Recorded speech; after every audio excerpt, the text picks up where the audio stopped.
안녕하세요. 저는 서울에 사는 30 초중반인 여성입니다.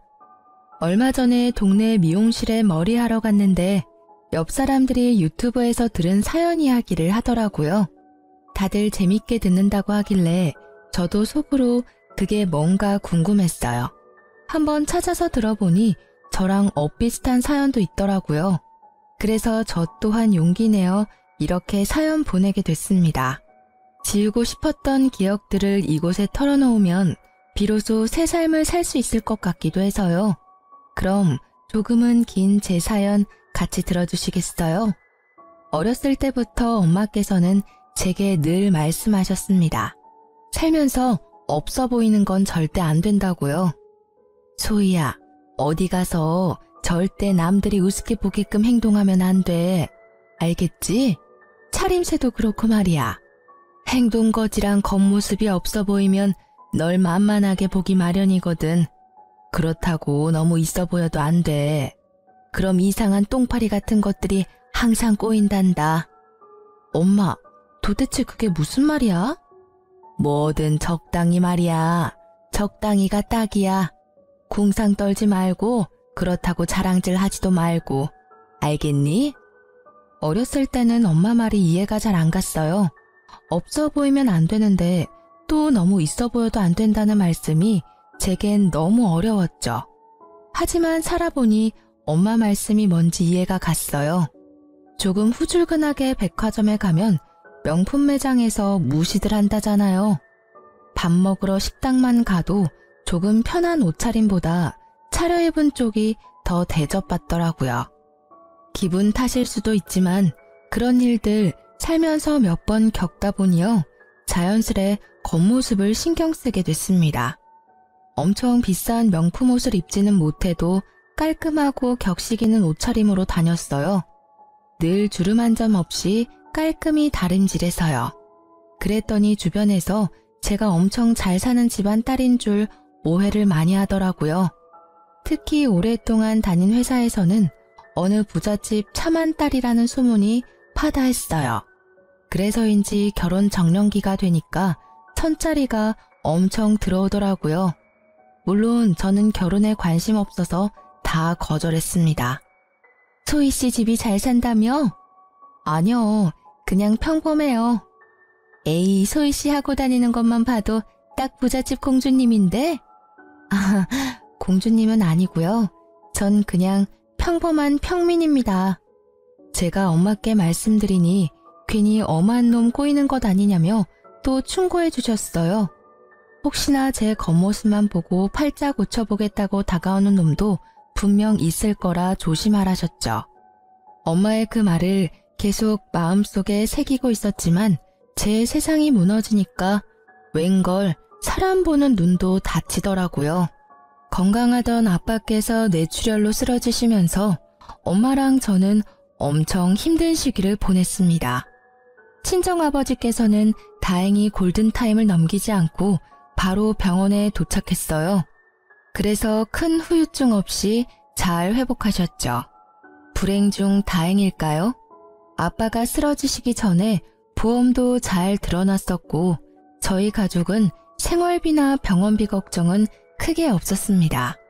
부자는 아니지만 아예 돈 없는 집안도 아니었으니까요. 남들보다 조금은 여유로웠기 때문에 당시에 경제적 걱정은 아예 없었습니다. 하지만 옆에서 아빠가 쓰러지는 걸 목격한 저와 엄마는 심적으로 많이 힘들었습니다. 언제 아빠가 엄마와 제 곁을 떠날지 모른다는 생각에 하루하루 불안했죠. 제가 한동안 회사에서도 힘들어하는 티가 많이 났는지 동료들이 많이 걱정해줬습니다. 다른 부서에서도 제 얼굴을 보면 이름 모르는 사원분이 위로해주고 회사에서도 배려를 해줘서 그나마 잘 회복했어요. 아빠가 다시 눈을 뜨시기 전에 저는 모든 게 불투명해 보이더라고요. 그런데 그때 제 옆에서 남편이 서성거렸습니다. 한 걸음 뒤에서 위로해줬던 동료들도 있었지만 그 사람은 제 옆에 딱 붙어서 엄청 저를 챙기더라고요. 소희 씨, 밥은 먹었어요? 아니요, 입맛이 없어서요. 그러지 말고 저랑 나가요. 모든 건 밥심이에요. 밥 잘 챙겨 먹고 기운 내야죠. 그 사람은 매일 한결같이 제게 밥은 먹었냐, 잠은 잘 잤냐 물어봤어요. 점심에는 제가 밥을 안 먹는다 싶으면 꼭 남아서 절 데리고 나가 먹는 걸 지켜보더라고요. 처음엔 그 사람의 위로가 보이지도 잘 들리지도 않았습니다. 그런데 어느새 제 일상에 그 사람이 스며들어 나중엔 정말 의지를 많이 했어요. 아빠가 건강을 회복하시고 무너졌던 일상이 돌아오자 저도 자연스럽게 예전으로 돌아갔어요. 그 계기로 남편과 연애했고요.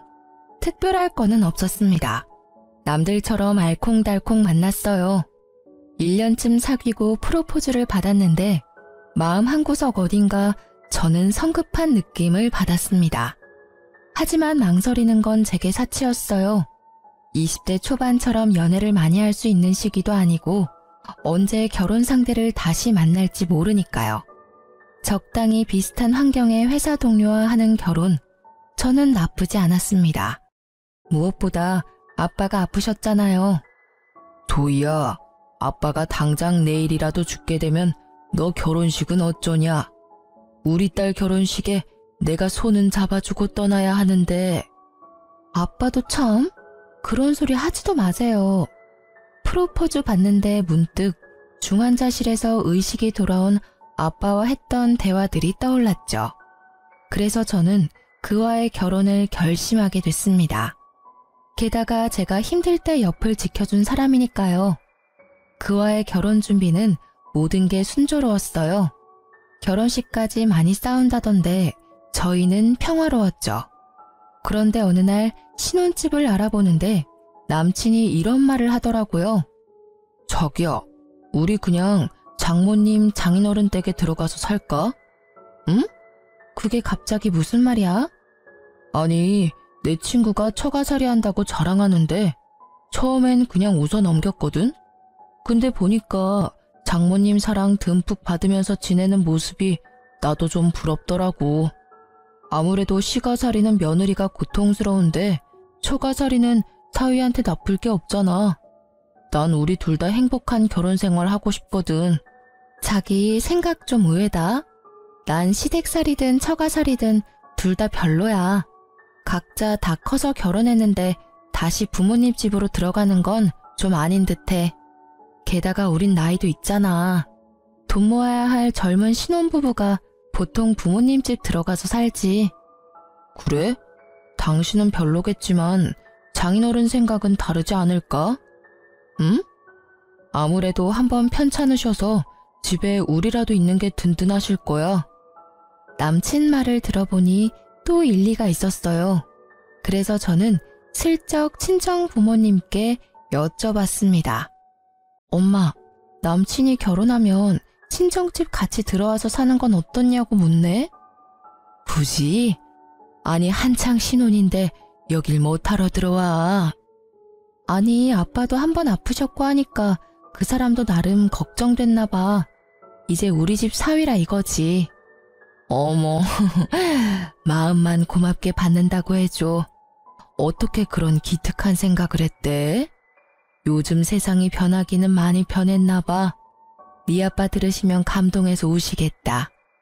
하지만 신혼부부는 신혼답게 둘이 사는 게 맞아. 나중에 아빠한테도 들으니까 아빠께서도 똑같은 의견이셨어요. 아프면 병원 신세 질 테니 굳이 친정집에 들어오지 않으셔도 된다고 하셨죠. 두 분 다 신혼부부는 신혼답게 둘이 사는 게 맞다고 하셨어요. 그러니까 남친은 못내 아쉬워하더라고요. 처음엔 그 사람이 효심이 가득해 그런 줄 알았어요. 왜 그렇게 그는 아쉬워했는지는 결혼식 후에 점점 깨닫게 됐습니다. 드디어 우리가 결혼식을 끝내다니. 자기야, 아니, 여보, 고생했어. 자기도 고생했어. 우리가 드디어 진짜 부부가 됐네. 결혼식도 문제없이 다 끝내서 다행이야. 아, 후련하다. 근데 당신 어제 잠 얼마 못 자서 피곤하지? 비행기 안에서 자야지. 피곤하지. 나보다 잠 못 잔 건 당신이잖아. 나도 비행기에서 기절할 것 같아. 근데 잠시만, 나 지갑이 어딨지? 지갑? 분명 챙겼는데 안 보이네. 뭐 캐리어에 있겠지? 차 내려서 나중에 확인해야겠다. 저희가 하와이로 신혼여행을 가는데 저는 환전을 넉넉히 해가려고 했어요. 그런데 남편이 카드 위주로 쓰자고 환전하지 말자더군요. 현금은 분실 위험도 있고 카드사 혜택이 많다고요. 각자 카드를 쓸지 아닐지는 정하지 않았었지만 남편이 지갑을 통째로 집에 두고 와서 어쩔 수 없이 여행 내내 제 카드로 다 해결했어요. 조금 더 넉넉하게 환전해올 걸. 생각해보니까 카드 안 되는 곳 많으면 어떡해? 괜찮아. 거기도 사람 사는 곳이야. ATM기 있잖아. 거기서 현금 뺐으면 돼. 아, 생각해보니까 그렇네. 엄청 걱정했는데 다행이다. 이왕 간 거 돈 걱정하면서 여행하고 싶지는 않았거든. 그치? 오랜만에 가는 해외여행에다가 신혼여행인데 여유롭게 다니는 게 좋지. 자기 미안해. 내가 이렇게 중요한 날 지갑을 깜빡해서.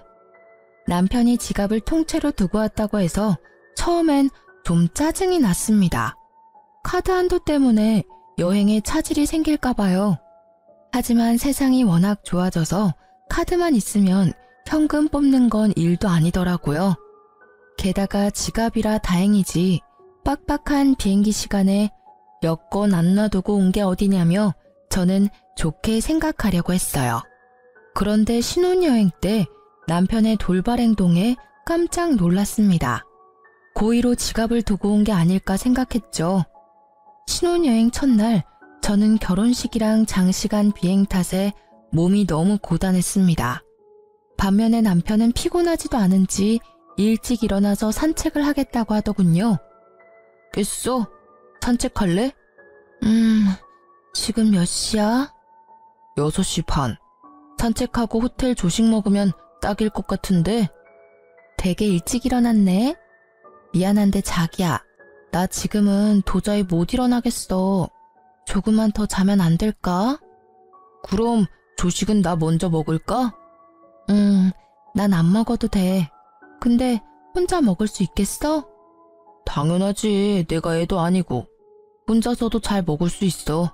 그러니까 걱정하지 말고 자긴 아직 피곤할 텐데 더 자요. 저는 남편이 조식을 먹고 난 뒤 금방 돌아와 저를 깨워줄 줄 알았어요. 그런데 일어나 보니 시간이 훌쩍 지나 어느덧 오후더라고요. 깨웠는데 혹시 제가 못 일어나서 혼자 나간 건가? 아님 무슨 일이라도 생겨서 아직 안 들어온 건가? 별별 생각을 다 하면서 전화를 확인하는데요. 아니나 다를까 문자가 엄청 와 있더라고요. 놀랍게도 그건 남편의 연락이 아니라 카드 결제 문자였습니다. 아주 다양한 금액대가 긁혔더라고요. 처음에는 제가 해외에 있다는 걸 인지를 못하고 정말 깜짝 놀랐어요. 도난 신고를 해야겠다는 생각과 손이 벌벌 떨리는데 갑자기 이곳이 하와이라는 게 떠올랐습니다. 헌데 그것도 잠시 제가 카드를 분실했구나 좌절했는데요. 순간 잠결에 제 카드를 들고 간다는 남편의 음성이 떠오르더라고요. 저는 곧바로 다리에 힘이 풀려 주저앉았습니다. 분실한 게 아니라 다행이라며 혼자 안도를 하다가 아니지, 그게 아니지라는 생각이 들었어요. 제가 호텔방에서 혼자 자고 있는데 남편 혼자 쇼핑을 하고 있는 상황이 이해가 안 갔죠. 그것도 제 카드를 말도 없이 엄청 긁었으니까요. 그 생각이 들자마자 남편에게 전화를 걸었는데 전화를 안 받더라고요. 연락이 계속 안 되니까 남편이 카드를 잃어버렸다는 결론으로 도달했어요. 여보세요? 아니, 제가 신혼여행을 해외로 왔는데요. 카드를 분실한 것 같아서요. 놀라서 부랴부랴 카드 분실 신고를 하고 있는데 눈물이 나더라고요. 그땐 정말 놀라서 카드를 정지시키고 곧바로 연락 안 되는 남편도 실종 신고를 하려고 했어요. 다행히 카드 고객센터와 통화하는 중에 남편은 무사히 호텔방으로 돌아왔습니다. 놀란 토끼 눈의 남편을 마주하자 안도와 동시에 화가 치솟더라고요. 뭐야 당신?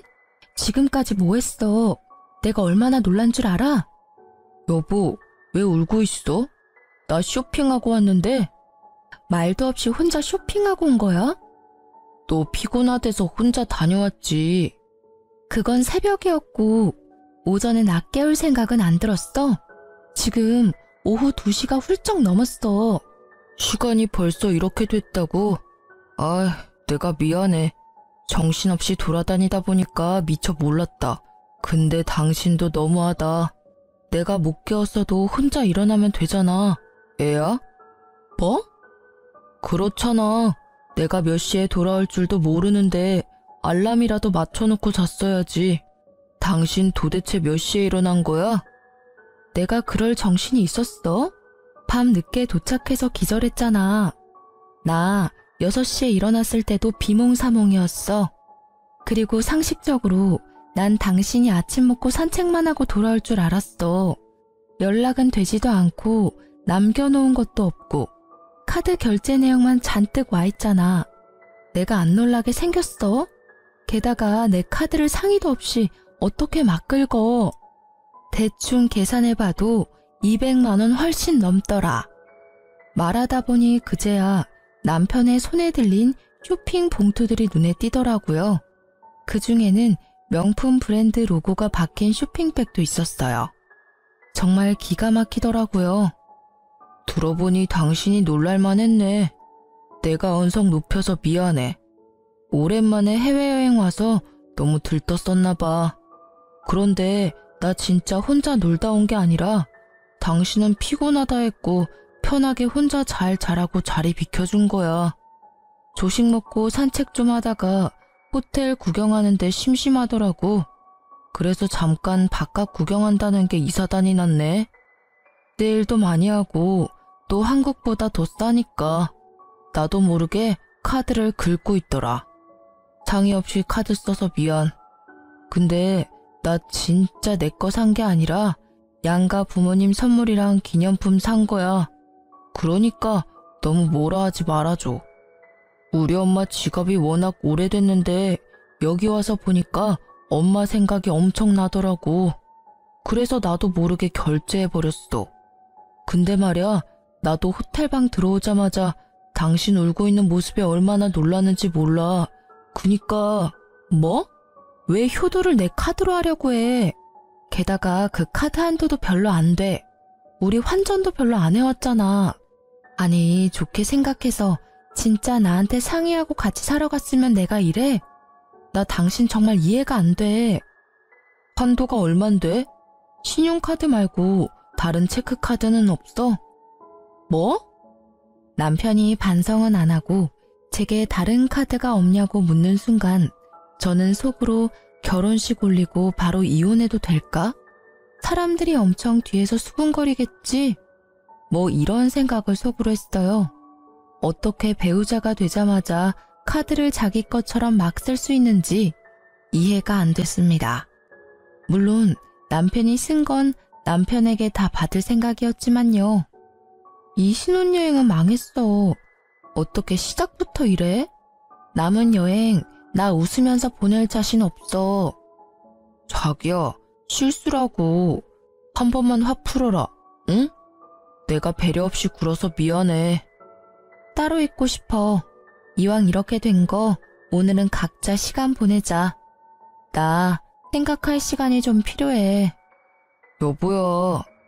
그리고 당신이 오늘 카드 쓴 거 말야. 아무리 양가 부모님 선물이라 해도 나랑 아무런 상의도 안 하고 산 거니까 환불하던지. 아님 당신이 쓴 돈들 계산해서 나한테 입금해.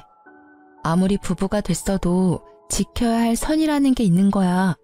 식 올리자마자 어떻게 이래? 뭐? 입금하라니. 뭘 꼭 그렇게까지 해야 해? 입으로는 미안하다면서 아직도 정신 못 차렸구나? 그럼 나 혼자 당신이 쓴 돈 감당해야 하는 거였어? 나도 평범한 직장인이야. 매달 고정 지출비가 있는데 갑자기 그렇게 큰돈 나가는 거 부담스러워. 부부끼리 참 치사하다. 뭐? 치사? 내가 모른 척 하려고 했는데 당신 아침만 혼자 먹은 거 아니더라? 식당에서도 카드 긁었던데 혼자 점심까지 먹고 왔지? 그게... 더 말하기 싫고 나가. 방을 하나 더 잡던지 해. 아님 내가 나갈까? 알았어.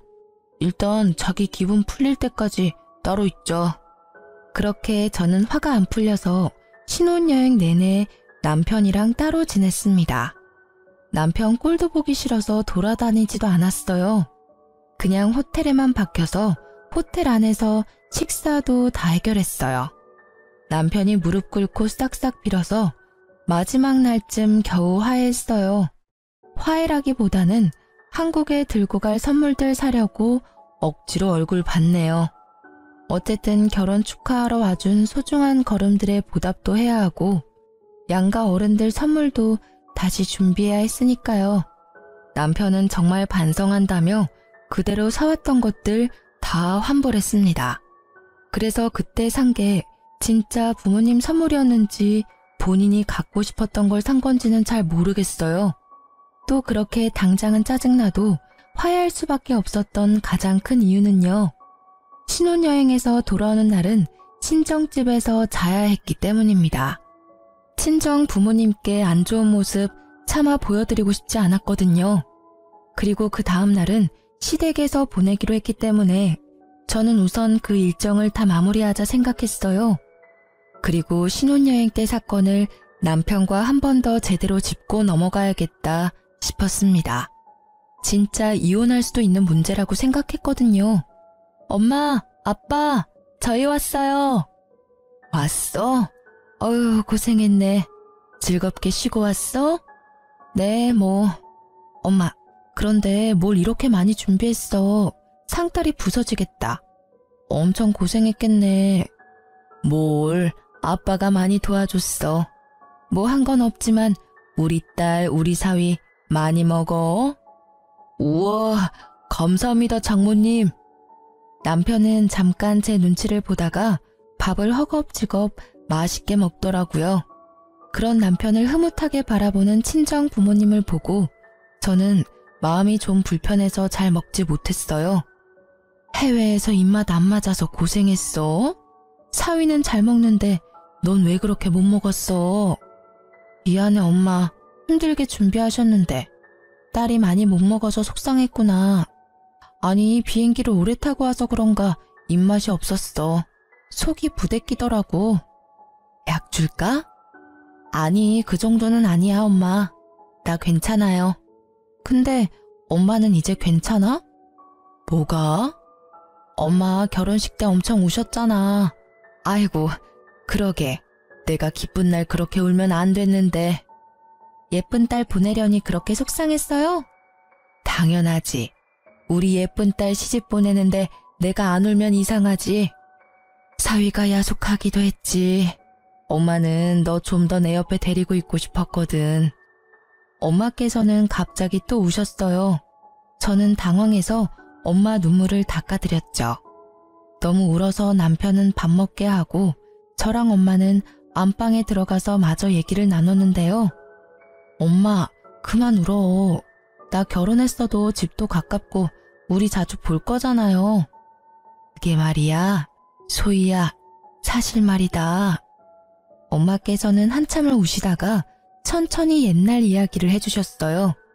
가슴속에 품고 있었던 이야기를 고민하고 또 고민하고 제게 털어놓으셨습니다. 제가 상처받을까봐 지금껏 숨겼었는데 이제는 다 커서 결혼도 했고 진짜 말해줘야 할 것 같았다고 하시더라고요. 뭐? 내가 엄마 딸이 아니라고? 아니긴 왜 아니야. 넌 누가 뭐라 해도 내 딸이야. 그러니까 어쨌든 엄마 말은 내가 친딸이 아니란 거잖아. 저는 2살 때 입양됐다고 합니다. 처음엔 너무 충격이었어요. 입양해서 지금껏 남부럽지 않게 잘 키워주신 부모님께 감사하기도 하고 절 버린 친부모가 원망스럽기도 했어요. 그리고 지금 결혼했으니 이혼을 하든 말든 남편에게도 이 사실을 말해줘야겠다고 생각했습니다. 그렇게 그날 엄마를 껴안고 밤새 울었습니다. 퉁퉁 부른 눈으로 시댁에 방문하니 시모는 둘이 싸웠냐고 물었습니다. 그게 싸우기는 했는데 아무튼 이 눈은 내가 이렇게 한 거 아니야, 엄마. 싸웠다고? 아니, 너희 아직 혼인신고 도장도 안 말랐는데 싸웠니? 뭐 때문에? 엄마, 왜 소리를 질러요? 깜짝 놀랐잖아. 어머님, 어제 친정어머니랑 밤새 이야기해서 눈이 이래요. 죄송해요. 보기에 못났죠? 예쁜 모습 보여드리고 싶었는데. 으이그, 그러길래 여기부터 오지 그랬니? 친정부터 가고. 말은 안 했지만 나 서운했다. 친정 부모님은 둘이지만 난 혼자 잤냐. 혼자 외로운 시모부터 챙기면 어디 덧나? 죄송해요, 어머님. 저희가 거기까지 생각을 못했네요. 괜히 저희 돌아오는 날이라고 이것저것 혼자 챙기시느라 힘드실까 봐요. 친정 엄마께서 먼저 친정집 오라고 하셨거든요. 참나, 너네가 결혼한 게 뭐 그렇게 큰일이냐? 다 늙은 내가 다 큰 너네를 챙기긴 뭘 챙기냐? 너네가 날 챙겨야지. 에휴, 됐다. 배고프니 얼른 밥이나 먹자. 아, 네. 뭐하고 서 있냐? 네? 아이고, 배고파 죽겠으니까 얼른 밥 준비해라. 며느리로 방문한 공식적인 첫날이잖냐. 어디 네 요리 솜씨 한번 봐야지. 친정집에서는 상다리가 휘어질 정도로 남편과 저를 엄청 환대해 주셨어요. 다음날 시댁집에서는 환대까지는 아니더라도 환영해 주실 줄 알았거든요. 그런데 오히려 시모는 며느리 됐다고 갑자기 하대하면서 제게 첫 식사 준비해 보라고 하더군요. 정말 황당했지만 일단은 어른이 시키니 열심히 요리를 했습니다. 그랬더니 시모는 입맛에 안 맞는다고 저를 나무랐어요. 어머, 국이 왜 이렇게 짜냐? 완전 소태다. 얘, 너 이런 식으로 국을 끓이면 나트륨 중독으로 우리 아들 명줄 짧아져. 요리 좀 한다고 들었는데 왜 이 모양이니? 너 우리 아들이랑 같이 살려면 나한테 엄청 배워야겠다. 엄마, 맛만 있는데요 뭘. 자기야, 진짜 맛있어. 반찬도 다 맛있는데. 남편은 제가 혼나는 게 안쓰러운지 그래도 제 편을 들더라고요. 저는 밤이 되어서야 시모의 구박에서 벗어날 수 있었습니다. 요리부터 설거지까지 전부 제게 테스트한다며 절 다 시켰거든요. 어머님, 좀 너무하신 거 아니야? 다짜고짜 여독 풀지도 못한 며느리한테 요리시키셔서 첫날이라 그러시는 거겠지 하고 참았어. 근데 설거지까지 다 나 시키고 자기는 도와주지도 않고. 여독은 친정에서 충분히 풀지 않았어. 당신 남편한테 시어머니 흉보는 건 좀 깬다. 그것도 뒤에서 몰래 말이야. 우리 엄마 아시면 얼마나 충격이시겠어? 입장 바꿔서 내가 장인 장모님 흉보면 좋아? 난 뒷땅 까는 사람 딱 질색이야. 그렇게 안 봤는데 당신 좀 실망이야? 뭐라고? 미안한데 이건 뒤에서 흉보는 게 아니라 당신한테 대놓고 흉보는 거야. 아니, 당신이야말로 입장 바꿔서 생각해봐. 우리 엄마 아빠가 어제 당신한테 사위된 지 첫날이니 요리하고 설거지 해보게 하면 기분 좋아? 그런 취급 받으면 좋겠냐고. 뭔 소리야. 남자랑 여자는 다르지. 뭐가 다른데? 우리 엄마 아빠께서는 당신 귀한 손님 대접해줬는데 난 왜 여기서 찬밥 신세야. 시댁에서 큰 소리 내며 싸울 수는 없으니 남편은 집 가서 다시 이야기하자며 자리를 피했어요. 저는 여러모로 신혼여행 때부터 받은 스트레스에 몸도 마음도 지친 상태였습니다. 게다가 풀리지 않은 여독과 종일 시모에게 시달려 피곤이 몰려오더군요. 잠깐 눈을 붙인다는 게 아예 잠들어 버렸죠. 그런데 깨어보니 또 남편은 제 곁에 없었습니다. 화가 나서 다른 방에서 자나 싶었죠. 물을 마시러 나왔는데 시모랑 남편이 마당에 있더라고요. 저랑 엄마가 둘만의 시간이 필요했던 것처럼 두 모자도 할 말이 있겠지 싶었어요. 그런데 창문 방충망 사이로 들려오는 제 이름에 저도 모르게 귀를 쫑긋했습니다. 가까이 가니 시모랑 남편은 소주를 마시고 있었어요. 자기 예뻐하는 모습이 안 보이는데 제가 쉽게 넘어오겠어? 엄마라도 먼저 좀 잘해줘야지. 안 그래도 신혼여행 때 대판 싸웠는데 엄마까지 그러니까 섭섭하다고 난리잖아. 아이고, 그게 마음처럼 쉽게 되는 줄 아냐? 소위 제가 예쁜 구석이 있어야 예뻐하지. 저는 그 대화에 온몸이 굳었지만 딱 한 군데 손가락은 잘 움직이더라고요. 혹시라도 놓칠세라 곧바로 동영상을 촬영했습니다. 저보고 뒷담까지 말라고 뭐라 하더니 남편은 시모랑 제 이야기하는 모습에 본능적으로 찍었죠. 발뺌할지도 모르니 창문을 통해서 동영상을 찍었습니다. 아니, 소위 걔가 애가 예뻐 보이기라도 하면 몰라. 얼굴도 그 꼴이 뭐냐? 안 그래도 못생긴 얼굴 더 못 봐주겠더라. 엄마, 내가 좀만 참자고 그랬잖아. 소위 내 스타일 아닌 거 엄마도 잘 알잖아. 나도 꾹 참는데 엄마도 좀 예뻐해줘. 장인어른 몇 년 전에 뇌출혈 수술했었으니까 분명 오래 못 살 거라 몇 번 말해? 금방이야. 지금 정정해 보여도 2차 뇌출혈 소리 소문 없이 금방 또 온단 말이야. 그럼 그 재산 다 우리 거라고. 그니까 며느리한테 잘해줘. 히히히, 그래. 그 사돈 양반 언제 갈지는 몰라도 고시겠지 아마. 그래, 내가 그것만 믿고 결혼시켰지. 깜빡했다. 소위 저기 집애가 뭐 볼 건 없어도 집안 하나는 좋아 보이니 내일부터는 정말 마음 다 잡고 잘해줘야겠다. 그래 엄마, 난 소희가 아니라 저 집안 재산이랑 결혼한 거야. 그것만 생각하자. 아, 근데 생각할수록 저거 열받네. 집도 잘 살면서 신혼여행 가서 내 돈까지 쓰게 하더라고. 너가 잘 몰라서 그래. 원래 잘 사는 집안일수록 그런 거 칼같이 지키는 거야. 그래? 어떻게 카드 받아내지? 결혼한다고 끌어모았어서 이제 우리 알거지잖아. 너야말로 성급하다 이놈아. 살살 구슬려야지. 그런가? 엄마, 내일부터 살살 구슬려 볼게. 화이팅! 짠합시다 어머니. 이 지긋지긋한 월세집에서 벗어나기 위하여. 알고 보니 이 넓은 시댁 단독주택도 월세였더라고요. 저는 남편과 시모의 대화에 참을 수 없는 분노가 차올랐어요.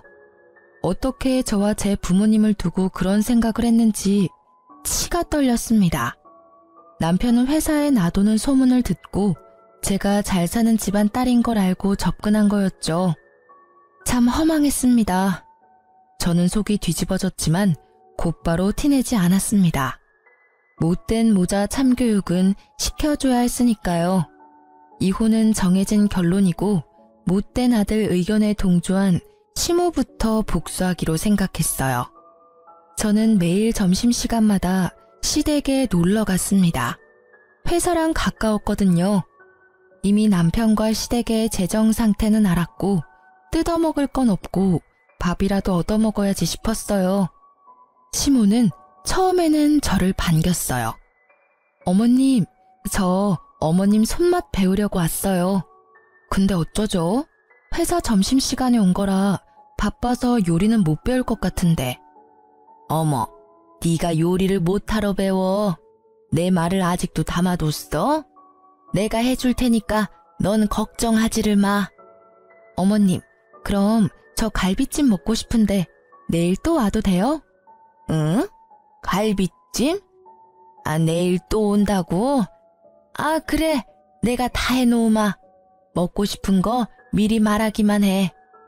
큰 소리 뻥뻥 치던 시모에게 저는 매일 먹고 싶은 걸 말했죠. 어머님, 전복회가 너무 먹고 싶어요. 아침부터 시모에게 연락해 놓으면 시모는 열심히 장봐서 점심을 제게 대접하더군요.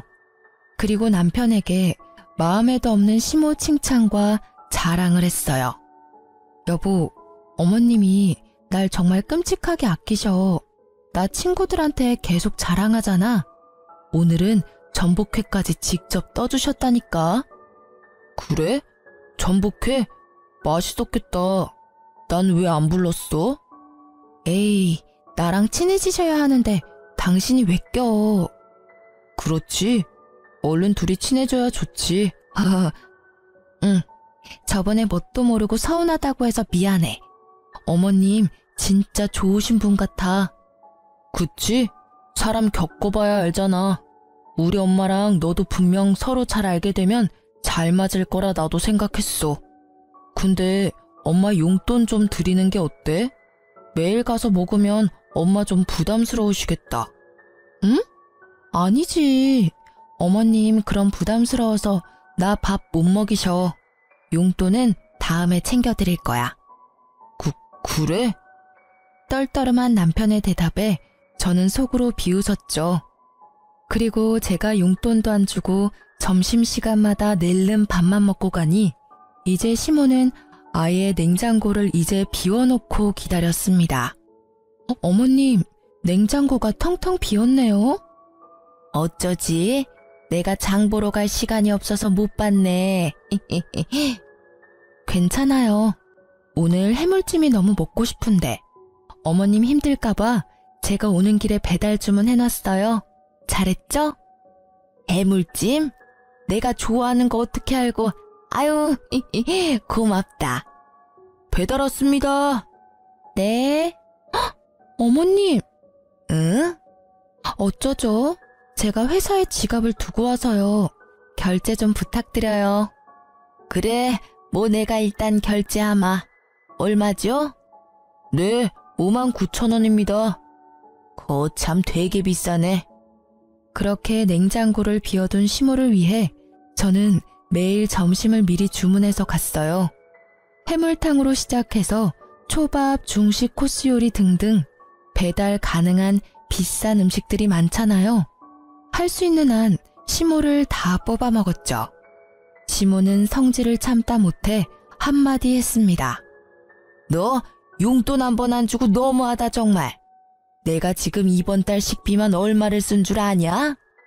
어머님, 설마 저한테 쓰는 돈이 아까우세요? 제가 한껏 울상을 짓자 시모는 당황하다가 얼마든지 먹고 싶은 거 말하라고 떵떵거리더군요. 그리곤 친정 부모님한테 가서 시모가 이렇게 잘해준다고 말하라고 시켰습니다.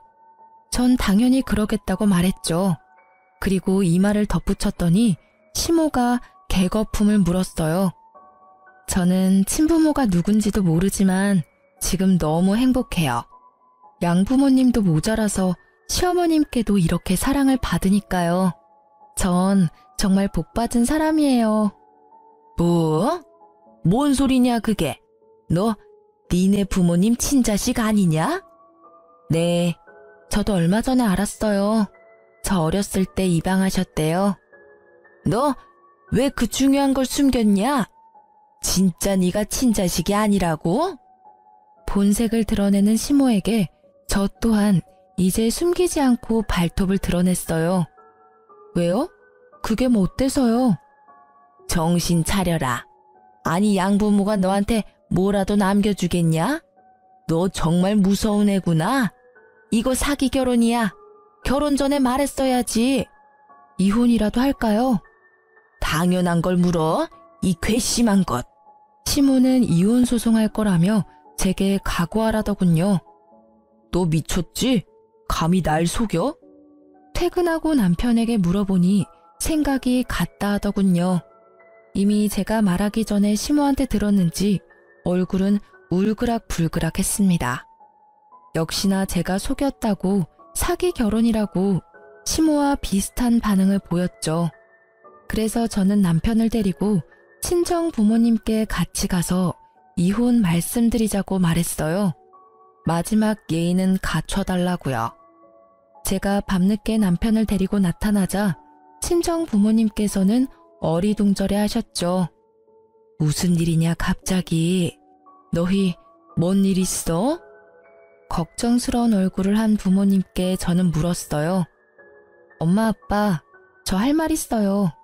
죽어서 유산 남기지 말고 지금 정신 운전할 때 저한테 유산 남겨주세요. 저 친딸 아니잖아요. 그래서 걱정돼요. 아무것도 못 받을까 봐서요.